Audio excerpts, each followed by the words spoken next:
அதிமுக திமுக இளைஞர்கள் இருக்காங்க, மாற்று கருத்து கிடையாது, அனைத்து கட்சிகளும் இருக்காங்க.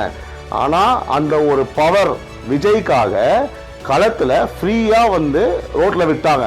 போங்க வாக்கு சேகரிங்க, உங்க தளபதி பேரை சொல்லி சேகரிங்க, உங்க தளபதி பாட்டை போட்டு சேகரிங்க, பேசுங்க, என்ஜாய் பண்ணுங்க, கேன்வாஸ் பண்ணுங்கன்னும் போது அவங்களோட வைபு, அவங்களோட interaction with in the people, அவங்க எப்படி அணுகுறாங்க மக்களை அப்படின்றது அவங்களுக்கே ஒரு சுவாரஸ்யமா இருக்கும்ல, ஒரு புது அனுபவமா இருக்கும்.